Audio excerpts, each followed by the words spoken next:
Segundo bloque de Ciudadanos en Rebelde, está con nosotros el vicepresidente de la legislatura de Misiones, Hugo Mario Pasalacqua.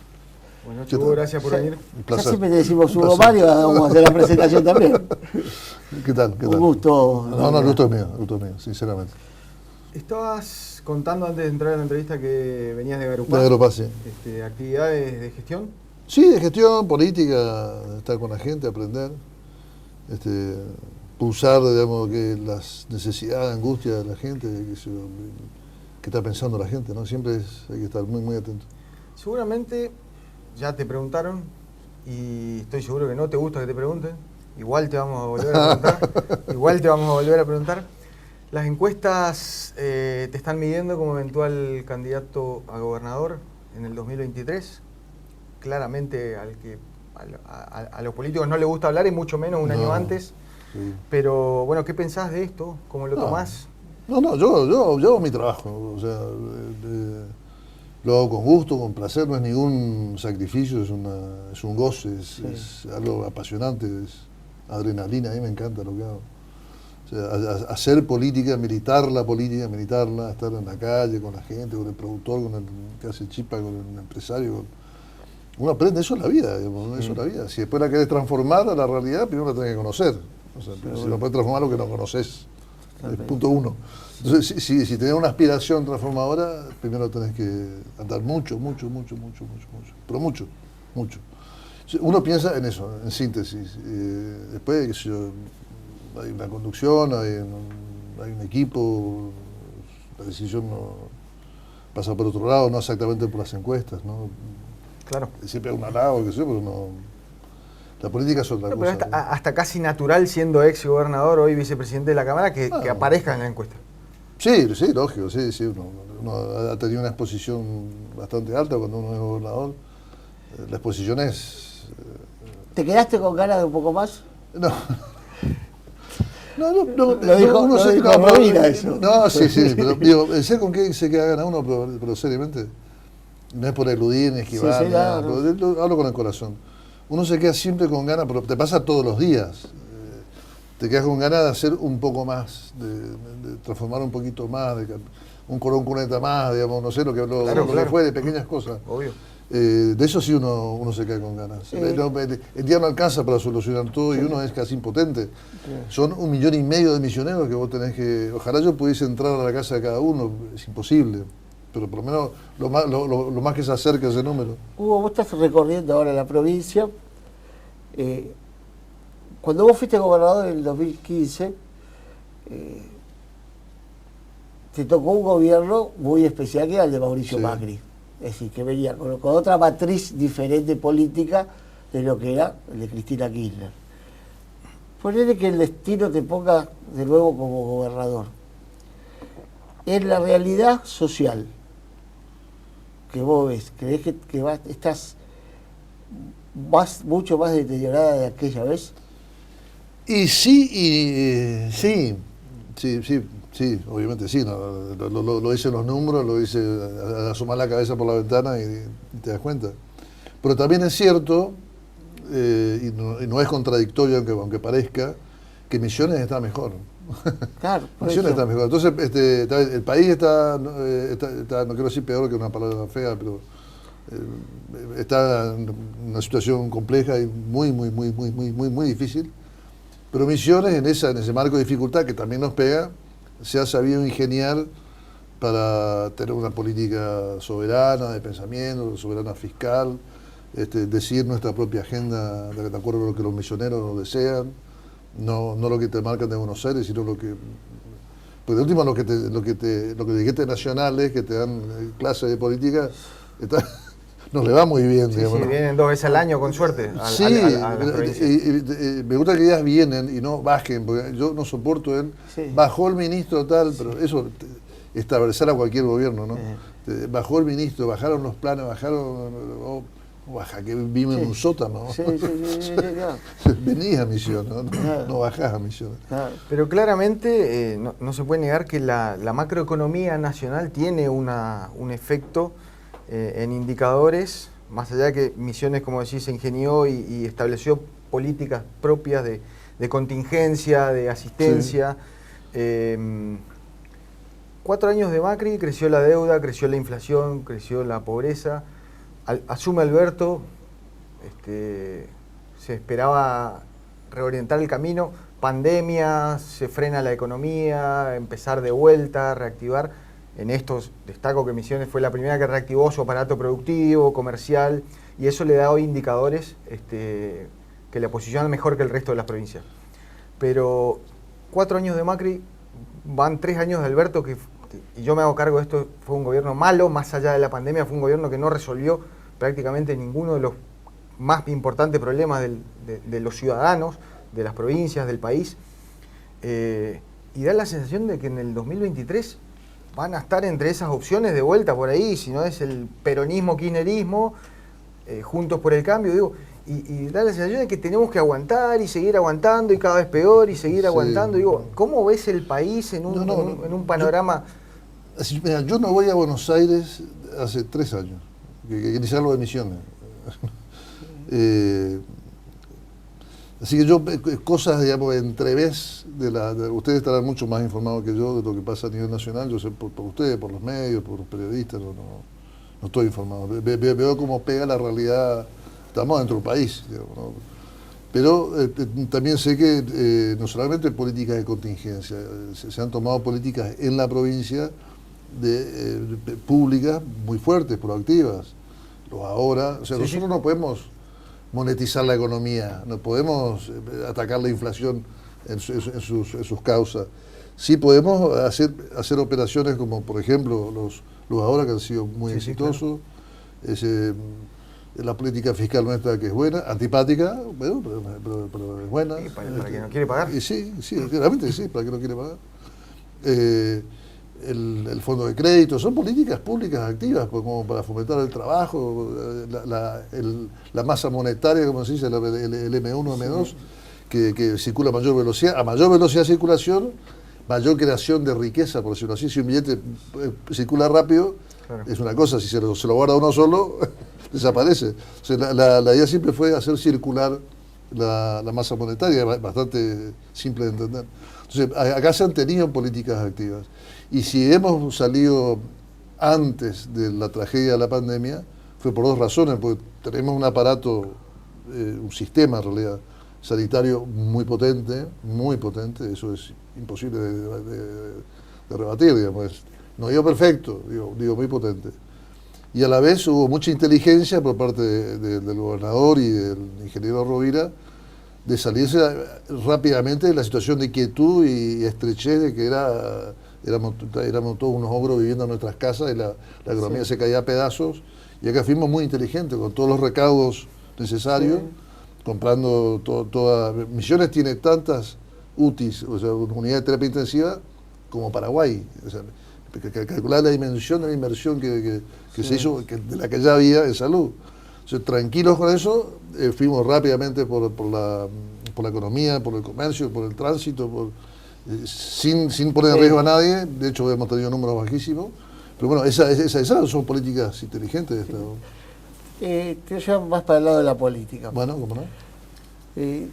¿Cómo llegamos a esta crisis política? Porque si bien hay una crisis económica, pero principalmente es una crisis política, cuando los principales partidos políticos, como era la Unión Cívica Radical y el Partido Justicialistas, quedaron casi en la nada, no hay cuadros nuevos, y los cuadros jóvenes que llegan, o los cuadros jóvenes, o los dirigentes jóvenes, los funcionarios jóvenes, desconocen. No son cuadros. No son cuadros, primero, exactamente, no son cuadros, desconocen el federalismo. Yo he escuchado y con suspicacias cómo hablan del interior, por ahí hasta en entrevistas, porque con lo dicen, con desprecio, y hablando de. Lo hizo Macri y después lo hizo Alberto Fernández. Un gabinete lleno de porteño y bonaerense, algunos que de alguna otra provincia, pero después, ante la crisis de estas dos fuerzas, que fue Juntos por el Cambio y que fue Frente de Todos, emergen actores peligrosos como un Javier Milei, como una Patricia Bullrich, que por más que tenga la camiseta Juntos por el Cambio, representa una ideología creo que más peligrosa de la que enuncia Juntos por el Cambio, y tiene seguidores y no hay una contención política de ningún lado. Y estamos en un valle, decía Gramsci, para definir crisis, decía, cuando lo que tiene que morir no murió y lo que tiene que nacer no nació. Ese valle es lo llamaba crisis. Y estamos en ese momento en la Argentina desde el punto de vista de la política. Hay toda una historia, yo creo que bastante gastada, que no terminó de salirse de escena, y una política nueva que no termina de emerger, o lo que aparece no es por lo menos de mi apetito. Bueno, pero bueno, eso lo tiene que resolver la política, con debate, con pensamiento, con respeto, con buen trato, con federalismo, porque si no parece que el pensamiento solamente se valida y se crea y se difunde en y desde Buenos Aires. Entonces, los provincianos no podemos pensar de forma propia, autónoma. Tenemos que estar enganchados al pensamiento nacional. La voz del interior, lo digo yo, no lo digo yo, lo dice la voz, cuando se refiere al presidente Fernández, dice, el presidente del AMBA, Alberto Fernández, dijo. Y de alguna manera, más allá del nombre, la política quedó encerrada en el AMBA, en el Buenos Aires, Gran Buenos Aires, quedó enclaustrada, ya diría tóxicamente enclaustrada ahí, y mira poquísimo el interior cuando la solución está justamente en el interior. Yo aborrezco algunas cosas como, por ejemplo, economías regionales. Somos economía. Primero está la economía, que es la del país central, y las regionales. Claro, segunda. Dale que hacer la cena a estos muchachos, vamos a darle un poquito. ¿Visto? Bueno, nosotros creemos desde nuestro espacio que el federalismo hay que reivindicarlo, ponerlo en práctica, hacerle ver a la... No estoy diciendo que sean unos monstruos en Buenos Aires, pero están muy ensimismados, muy mirándose el ombligo. Y repito, la solución está en el interior. Ahí está la solución, en el país real, el país concreto, el país que no se cansa de trabajar. Pese a las dificultades, pese a no tener gas, esta provincia. Fíjate cómo avanza, somos casi la 7ª economía. Hace poco éramos la 14. Pero saltante 7 lugares es una enormidad, sin gas. Y eso no es cualquier cosa, porque cuando uno le dice a los amigos de Buenos Aires que uno anda con yo, en mi casa tengo garrafa, vos tenés garrafa, la gente que nos mira tiene garrafa. Bueno, yo tengo una garrafa, no te creen que estás con garrafa. Es que nuestra industria se mueve o con leña o con energía eléctrica, pero no existe el gas natural. Acá ni nos imaginamos, digamos, que vos te olvidás de la garrafa o que la industria se puede mover en forma de costo muy barato por el gas natural. Y somos la única provincia que no tiene gas, no es menor, y así todos hemos crecido. Esa es la mirada introspectiva que tiene que hacerse la dirigencia, entre comillas, nacional, de pensar un país realmente para todos. Voy a amagan un rato y después se recluyen. Y desde el interior, ¿cómo podemos apurar esa transformación de la mentalidad Yo creo que centralista? plantearlo... Acá se decidió, por gracia del ingeniero Rovira, generar un espacio propio, provincialista, federal, y hacer los planteos desde nosotros, de nuestra conveniencia como misioneros. Primero Misiones, segundo Misiones, tercero Misiones. Con esa consigna, si Catamarca hace lo mismo, si Salta hace lo mismo, si Córdoba hace lo mismo, o sea, el AMBA va a estar atrapado, por las buenas, todo, el marco de respeto, nadie, obviamente, nadie está... Dejar de obedecer a los grandes frentes nacionales que bajan órdenes, ¿no? Yo diría por la positiva, que ellos hacer un esfuerzo con toda la cortesía del mundo, para que entiendan de que la solución del país está en el ser federal. Que la Constitución puede decir que es una república representativa y federal, artículo 1 de la Constitución. Pero no es así. No es después, así. bueno, qué sé yo, que Urquiza se fue de Pavón, que no, bueno, ya está, ya fue, ya fue, ya Orrego ya lo fusilaron. Ya, eso ya pero está. seguimos siendo un país unitario y federal. Absolutamente, sí, así es. O sea, esa guerra civil de 42 años, de 1810 a 1852, la batalla de Caseros, hasta que se hace la República Argentina en el 53, fue una guerra civil, unitaria y federal. No sé por qué no la queremos nombrar así con la guerra, pero fue una guerra civil, con decenas de miles de muertos, fue tremenda. Uno ve batalla, habla del caudillo, pero bueno, igual que era bravo, ¿no? No es que vos perdiste a tu casa, una interna que vos perdiste a tu casa. No, era tremendo. Ese país, porque regó de sangre el suelo argentino, la verdad, después a la hora de constituir nación en 1853 no se vio reflejado. Y los unitarios, pese a que perdieron, ganaron. Y estamos atrapados en una política unitaria, portuaria, centralista. No digo que sean perversos, digo que piensan así. ¿Y qué podemos hacer? Hacer planteos provincialistas, inteligentes, no quedarnos en el reclamo, ¿viste?, de mandar Twitter a cada rato. No, nosotros no estamos en esa. Construir en forma creativa. Bueno, en el presupuesto del 23 hay varios bueno, la pasada lo logramos, después se ve todo, lo pusimos otra vez, bueno, iremos paso a paso, hacer los planteos, decirlo con todas las letras, no cuidarse, en el sentido, no fingir. O sea, yo digo lo que yo estoy diciendo es porque lo pienso, y espero que algunos de los muchachas de Buenos Aires nos estén escuchando y entiendan que el interior no es que existe, el interior es la solución, no es que existe. Es la solución. Este programa sale en todo el país por Flow. Bueno. Ayer vi Argentina 1985. Sí. No sé si lo viste. No, lo vi en la van premier acá. Bueno. Uno de los productores misioneros. Sí, Santi Garavante. Sí. Y vos sabés que es el fiscal, para los televidentes que no lo vieron, no saben de qué se trata, es el juicio de la Junta Militar, es trasera, y ve Moreno Campo cómo llevaron adelante el juicio y la acusación. Se ve un sector de la sociedad que hoy, es decir, veíamos de una dictadura, y de muchos años de dictadura, de crímenes de lesa humanidad. ¿Cómo puede ser que hoy haya un sector de la sociedad y hasta sectores políticos que hasta reivindiquen eso? ¿En qué fallamos? Bueno, sí, esa es una gran pregunta, vos sabés. Esa es una gran pregunta. Evidentemente fallamos, o sea, vamos a partir de la base. O sea, algo hicimos mal del sistema educativo, de los medios, la política no solucionó muchas demandas sociales, y la gente lo ve a la política como una sarta de corruptos, de ineptos, haraganes, que bueno, todos los epítetos que te puedes imaginar.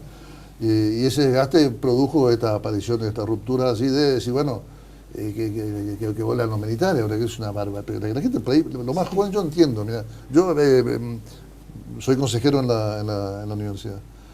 Y a veces me junto con los chicos, con los alumnos, y hay gurizada, te hablo de 20, 21, 22, 23 años, que no tienen ni idea de quién fue Videla, no tienen noción. Entonces, y yo, que le tengo que ser responsable a él, no, me tengo que ser responsable yo. Claro. Algo omitimos, algo no hicimos bien.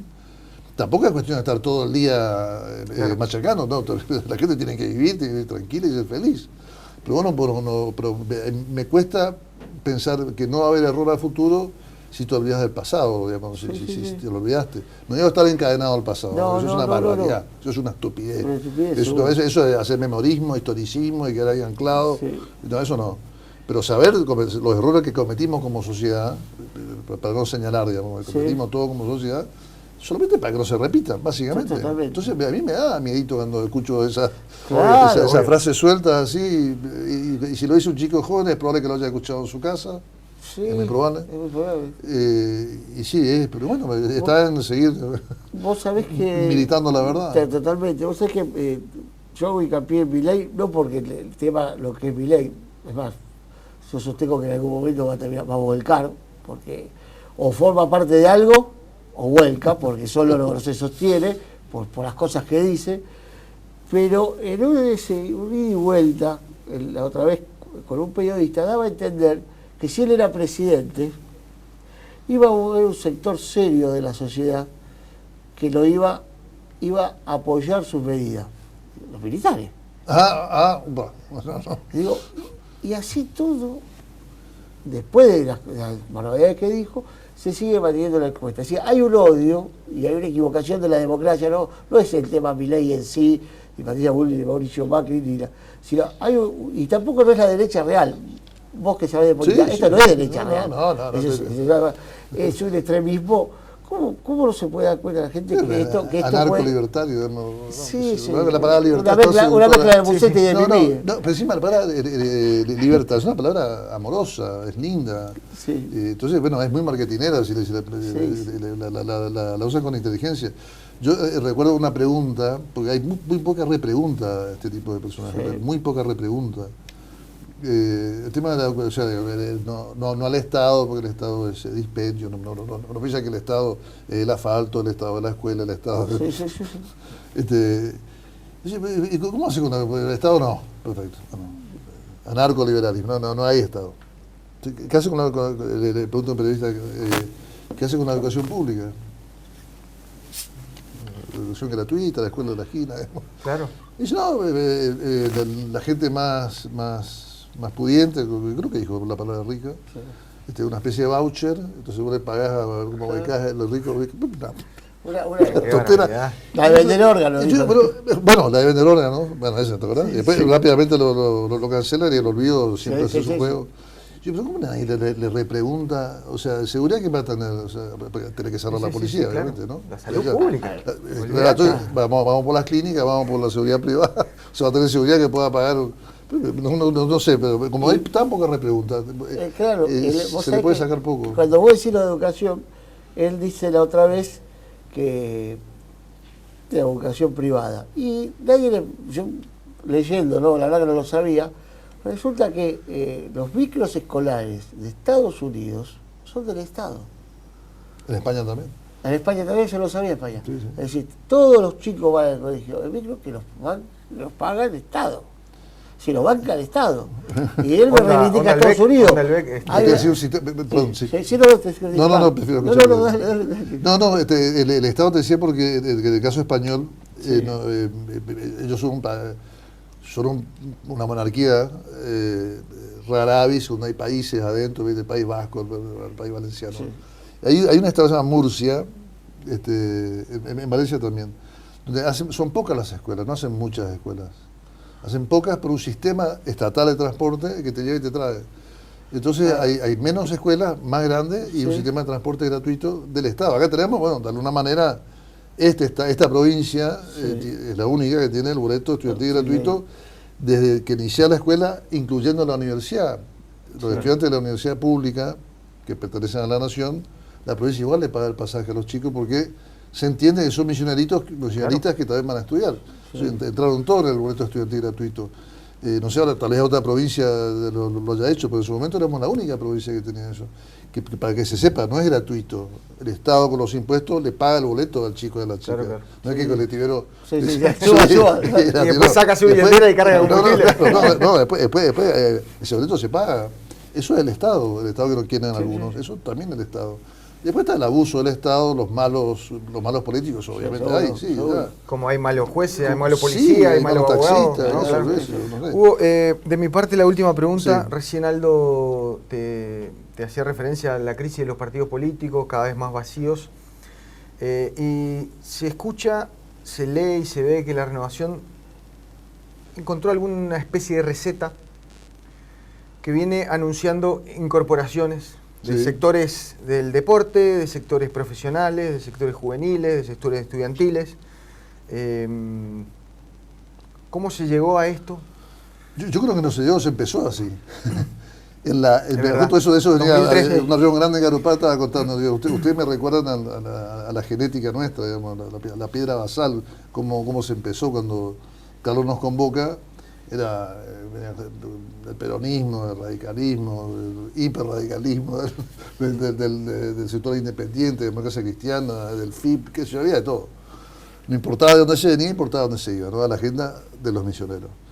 Y nunca hemos tenido marcha, no hay una marcha, no una marchita, no tenemos marcha, no tenemos colores, no tenemos, el local partidario nuestro es una cortina vieja donde... O sea, el local nuestro está en la calle, digamos, no hay local partidario. ¿Por qué siguen sumando? Y esa es una forma simbólica de decir, este es un espacio abierto, a eso voy. Empezó como un espacio abierto, sin tranqueras, viene el que tiene ganas de venir, si piensa esta doctrina, no llega a ser ideología, sería muy arrogante, pero sí una doctrina, que no le gusta, se va, listo, no pasa nada. Y movimentista. Absolutamente movimentista. Entonces es muy fácil adaptarse a los tiempos y adaptarse a las personas que piensen más o menos parecido y trabajar sobre las coincidencias. Pero los partidos tradicionales cometieron un gravísimo error de trabajar mucho las disidencias. Entonces eran muy confrontativos. Y la sociedad realmente está harta de la confrontación. Quiere soluciones para su vida cotidiana. para su gurí, para terminar la parrilla, para comprar la motito, para conseguir trabajo, sostener el trajo, irse a una vacación, si da, qué sé yo. Eso es lo que la vida cotidiana de las personas. Para ir mejor, un poco mejor cada día. Sí, con ese norte es bastante fácil, no es traer gente, porque tampoco se trata no es un proceso de acumulación, ¿viste? Claro. Pero hay gente que termina simpatizando porque hay una coherencia de su este génesis momento no va nadie a la política y hace ruido que se anuncia esa llegada, ¿no? Por eso. Es que es muy... Mira, hoy estuve con un dirigente proveniente del radicalismo en la mañana y le dije, ¿por qué te venís? Claro. ¿Por qué ahora te venís a este espacio? Y dice, no, y me contó una anécdota de la hija que fue, como siempre, se fue a una clínica, no la pudieron solucionar, y se fue al pediátrico nuestro, bueno, esto, se ve que esta gente no hizo la cosa tan mal, y era una cuasi anti-renovador. Esta gente está mal, no hizo las cosas, digamos. Y bueno, empecé a hablar, y yo siempre encontré hasta hoy de la mañana, las puertas abiertas, y calidez, y vení, sentate, que yo, ¿en qué puedes colaborar? Digamos, no, pero no lo digo para hablar bien de la escudería o de Carlos Rovira. Es así, la verdad que es así. El que viene se siente como... Para terminar, brevemente, definirme a Raúl Alfonsín, a Juan Domingo Perón y a Carlos Eduardo Rovira. Ups. Breve, una palabra. Chiquita. Carlos Rovira es la persona más que yo he conocido, la persona más lúcida, más coherente, pensante, cosa que se piensa muy poco en política. Una persona que piensa vale una fortuna, generoso, o sea, nos hizo gobernadores, producto de él, digamos, fuera de cualquier narcisismo, ¿viste? ¿Hace cuánto ustedes no lo escuchan por radio a Carlos? Para decir, o venía a un programa de televisión, ¿viste? Está fuera de las candilejas, las luces, digamos, cero vanidad, digamos, eso importa al militante, eso le importa, y yo eso no lo vi en ningún político, que se retire del poder y no intente ni un regreso ni de ninguna naturaleza, sino que al revés, promociona a otros y lo hace con mucha generosidad. Ese es Carlos Rovira, no lo vi en ninguno. Raúl Alfonsín es una persona que movilizó toda una juventud de época, era la salida al mundo de la democracia, no había plan B, el pueblo fue muy inteligente, con todo respeto al peronismo, pero ese era el momento. Alfonsín trascendía el radicalismo, era una convocatoria, como decíamos en esa época, a la vida, y si no era él, ¿quién? No creo en hombres providenciales, no creo en el mesianismo, para nada, pero hay circunstancias que hay hombres que calzan, o mujeres que calzan más que otros, y él de repente calzó un momento justo, un gran militante sin duda. Una persona además muy culta, que hasta que escondía un poco su cultura, muy culto. Juan Perón no lo conocí, obviamente, pero siempre es una personalidad, símbolo de autoridad política. El otro día le escuché a Felipe González distinguir entre poder y autoridad. El poder te lo pueden sacar o no, por la autoridad es tuya, no te la saca nadie. Una autoridad política, autoridad social, con pensamiento propio, que eso que generó un pensamiento, así como Carlos, generaron un pensamiento. No es que estaba, porque nosotros veníamos en el partido, lo creó. Vio el faltante, la demanda social, vio lo que otros no vieron, al igual que Carlos, vio cosas que otros no veíamos. Bueno, lo vio. Y a nivel internacional, él y Eva Duarte también son como el sello hacia afuera. Yo lo estudié en el acto del 17 de octubre. Dije que el 17 de octubre en realidad trasciende al peronismo, ya lo trascendió, lo rebasó, ya no es más el día de la lealtad peronista. Dicho con máximo respeto. Yo creo que fue una revolución. Ya es más de la argentinidad. Fue una tremenda revolución. Sin WhatsApp, llenar la Plaza de Mayo. Pero ahora fácil, ¿viste? Pero la gente se vino caminando, pero también el gremio de la carne, pero fue el primer acto popular que recuerda la historia argentina. Por iniciativa propia del pueblo. Por iniciativa del pueblo, sí. Gracias, Hugo. Un placer muy grande. Te queremos regalar la tacita para buenísimo. La revolución del parque también fue con iniciativa. Claro, sí, bueno, sí. Pero seguimos para otro programa. Gracias por haber venido. Muchas gracias. Nos vamos a un corte y ya llega Momento Militante.